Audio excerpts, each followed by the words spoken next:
Este año la fiesta de la Sagrada Familia nos ha llegado de repente. Hace apenas unas horas que hemos celebrado la noche de la Navidad, la llegada del Niño Jesús, y ya lo vemos grande en los textos de hoy.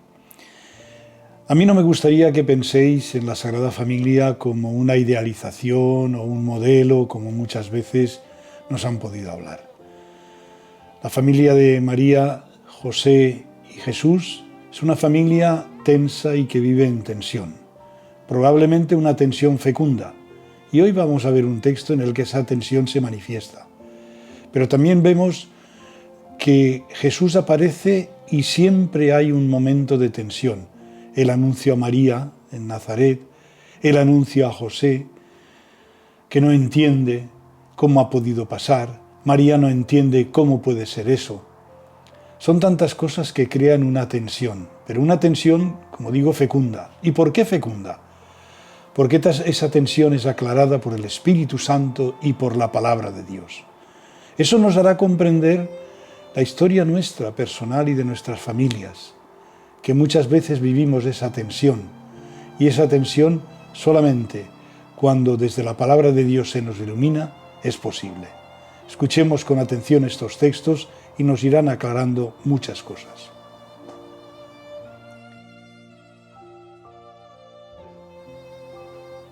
Fiesta de la Sagrada Familia.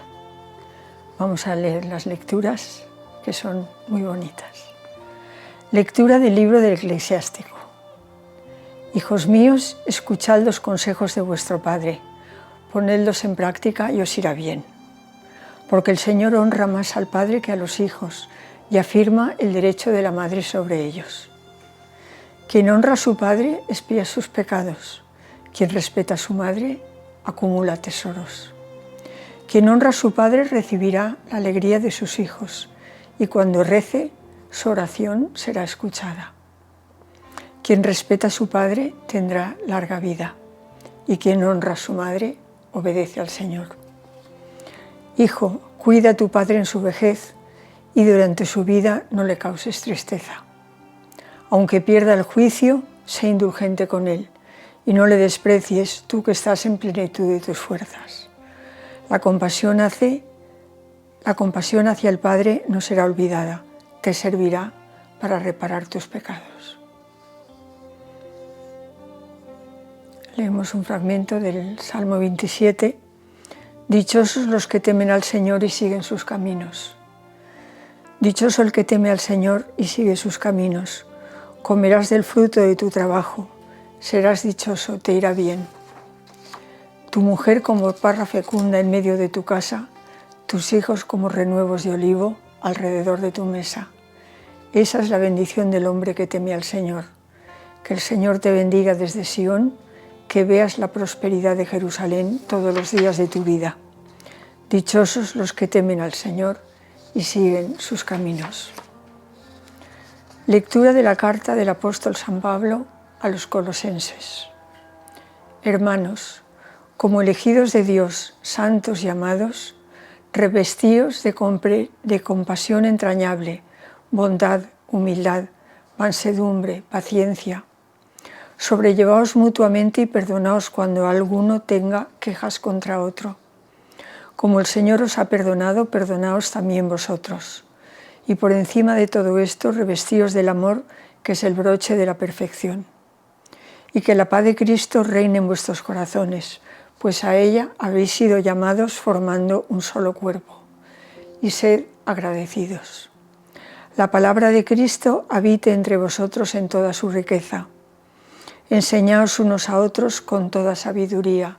Exhortaos mutuamente, cantando a Dios de corazón y agradecidos, con salmos, himnos y cánticos inspirados. Todo cuanto hagáis de palabra y de obra, hacedlo en el nombre del Señor Jesús, dando gracias a Dios Padre por medio de Él.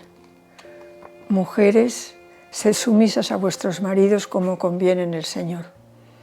Maridos, amad a vuestras mujeres y no seáis ásperos con ellas. Hijos, obedeced en todo a vuestros padres, que eso agrada al Señor. Padres, no exasperéis a vuestros hijos, no sea que se vuelvan apocados.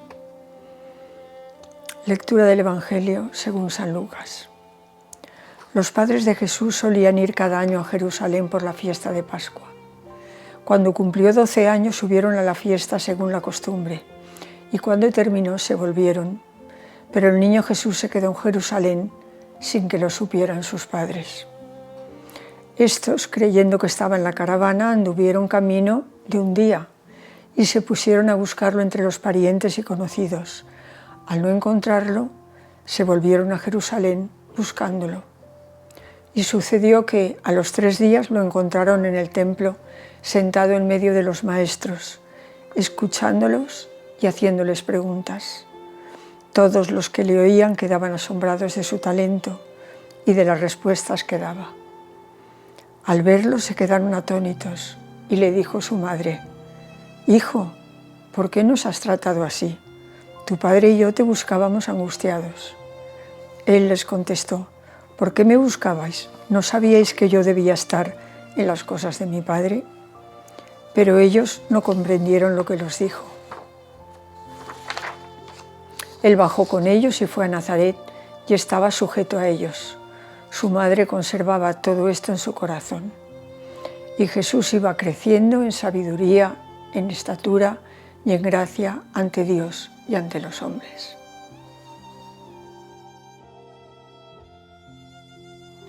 La primera lectura es del libro del Eclesiástico.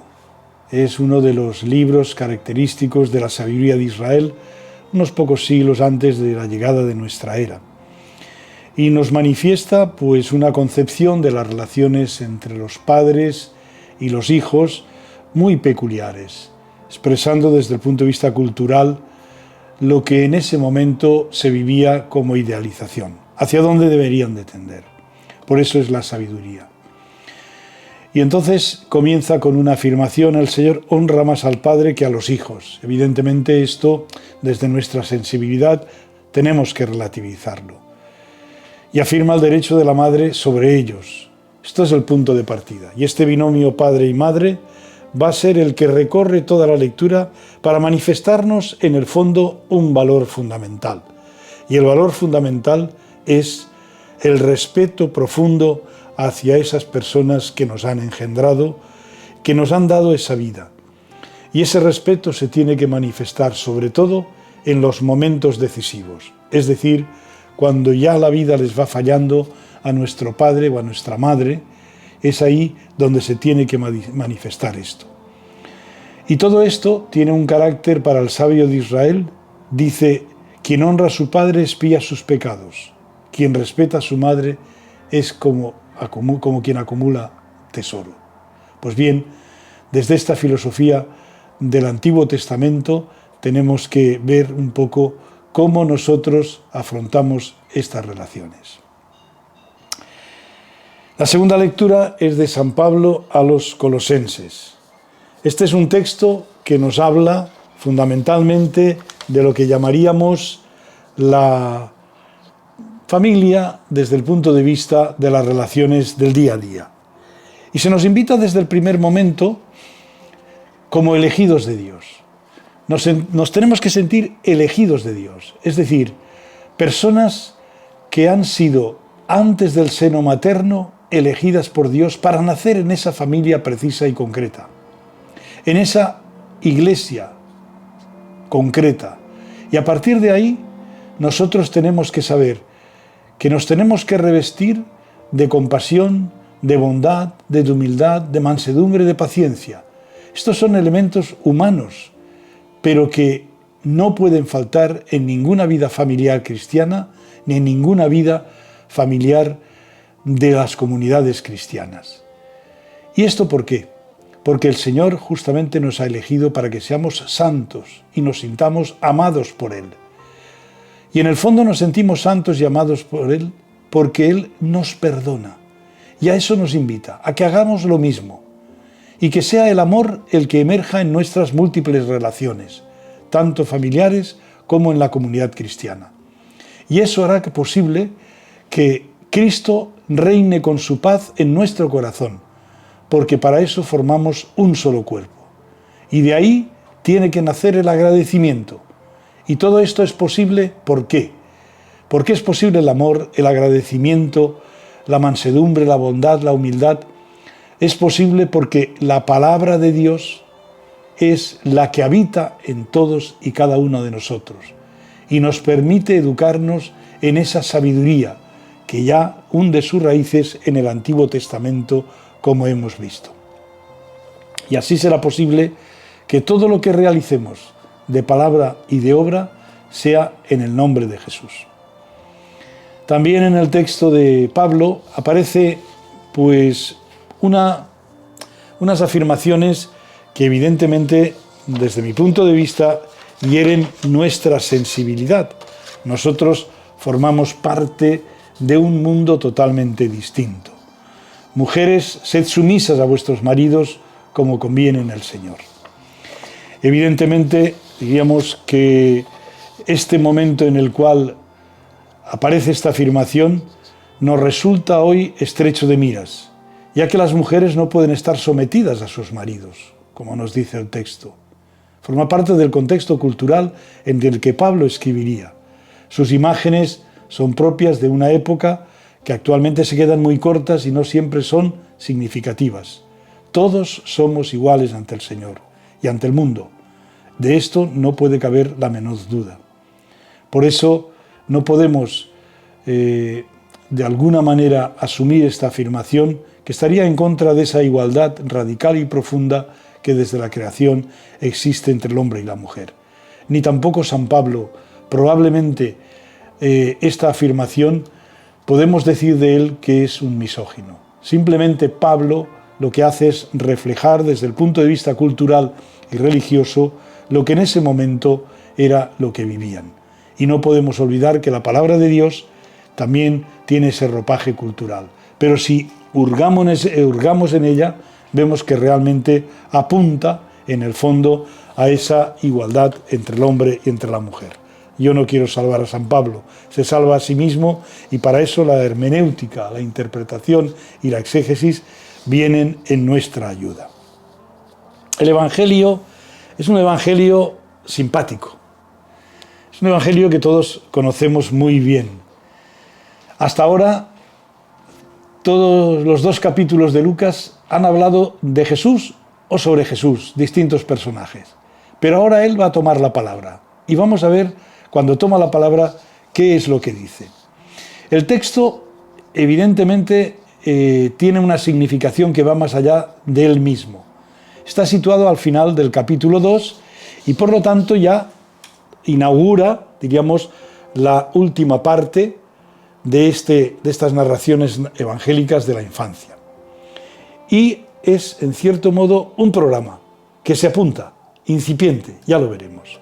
El texto comienza diciendo que los padres de Jesús solían ir cada año a Jerusalén por la fiesta de la Pascua. Es verdad, los judíos, en las fiestas de peregrinación como la Pascua, se desplazaban a Jerusalén para vivir allí en el meollo de la fiesta. Y durante el camino, al llegar a Jerusalén, cantaban eso que tantas veces los peregrinos hemos cantado cuando llegamos a Jerusalén. ¡Qué alegría cuando me dijeron, vamos a la casa del Señor! Y en este caso, en una de las fiestas de Pascua, cuando cumplió 12 años, más o menos a partir de esa edad, es cuando los judíos celebran la fiesta de la Bar Mitzvah. ¿Cuántas veces cerca de la puerta de los magrebíes, la más cercana al muro de las lamentaciones, hemos visto entrar familias enteras con el niño que van a celebrar esa fiesta de la Bar Mitzvah?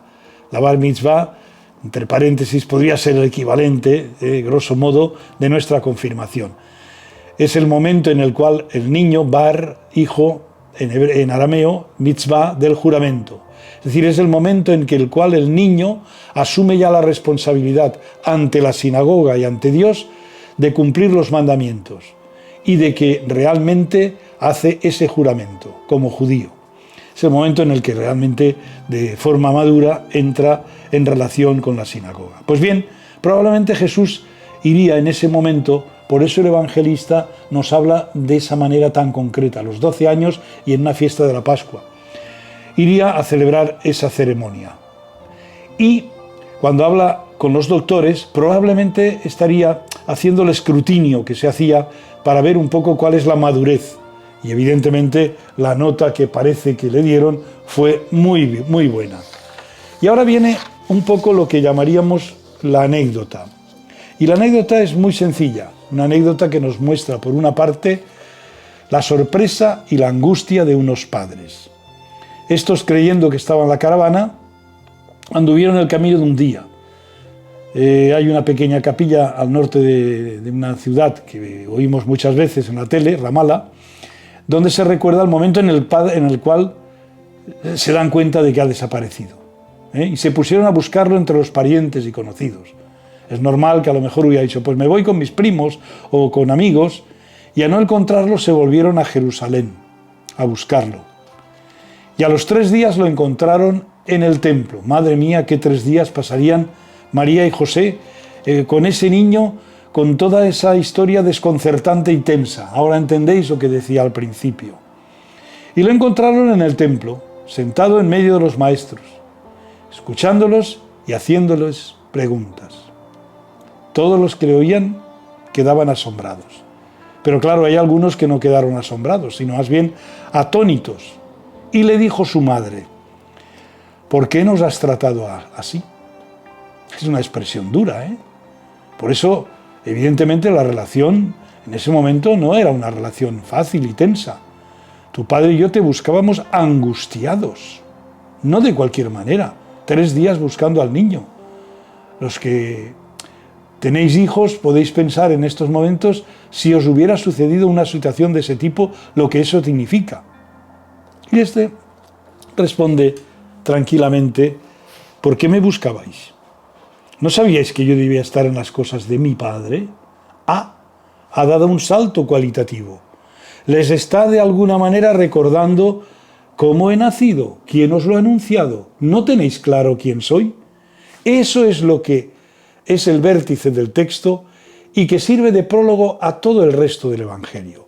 A partir de ahora, en un momento determinado, de la misma manera que me he ido al templo porque tenía que estar entre las cosas de mi Padre, me tendré que dedicar a las cosas de mi Padre.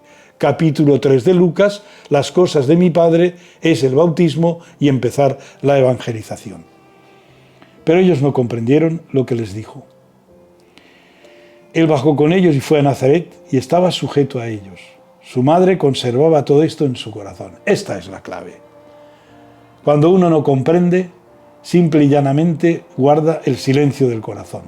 Y la conclusión, Jesús iba creciendo en sabiduría, en estatura y en gracia ante Dios y ante los hombres. Es decir, se estaba preparando para la misión que iba a comenzar inmediatamente. Fiesta de la Sagrada Familia, como os decía al principio, y después de releer estos textos, nos pone en primer plano el tema de la familia.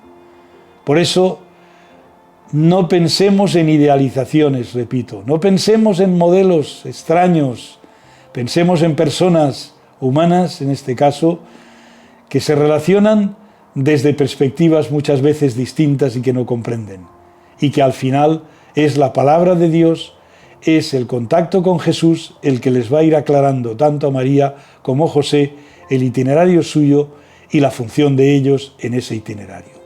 Feliz día de la Sagrada Familia a todos y a cada uno y lo mejor para vuestras familias. Después de leer las lecturas, vamos a ver la conclusión que podemos sacar. El libro de la sabiduría de Jesús, hijo de Sirac, llamado también libro de Sirácida, San Jerónimo en su traducción al latín lo llamó eclesiástico. Contiene sobre todo máximas éticas, en nuestro caso, los consejos a los hijos de honrar, respetar y obedecer a los padres. Hijo, cuida de tu padre en su vejez y durante su vida no le causes tristeza. Aunque pierda el juicio, sé indulgente con él y no le desprecies, tú que estás en plenitud de tus fuerzas. La compasión hacia el Padre no será olvidada, te servirá para reparar tus pecados. Seguimos con la preciosísima carta de San Pablo a los colosenses, un menú de vida. Nos llama elegidos de Dios, santos y amados, nos invita a vivir una compasión entrañable, bondad, humildad, mansedumbre, paciencia. Que no descuidemos nuestra relación, revestidos del amor, y que la paz de Cristo reine en nuestros corazones, que nos alimentemos de la palabra y demos gracias a Dios cada día. El Evangelio nos sitúa en el templo de Jerusalén, donde Jesús ha ido a presentarse ante los doctores y que se queda discutiendo con ellos. Sus padres inician el regreso y de pronto se dan cuenta de que Jesús no está. Angustiados le buscan por 3 días y al final le encuentran. Seguía todavía en el templo. Se extraña de que sus padres le riñan. Tenía que ocuparse de las cosas de su padre. Lección para María y José, que tienen que ir haciéndose cargo de que el Hijo es ante todo Hijo de Dios. María y José van guardando todas estas cosas en su corazón. Cada miembro de la familia, también en las nuestras, es un misterio, un proceso, un camino, una historia sagrada que hay que respetar. El modelo de la Sagrada Familia, también con muchas dificultades desde el principio, nos puede ayudar a vivir nuestras fragilidades, contando con el amor de Dios. Con su ayuda podremos ir recorriendo los caminos de nuestra vida.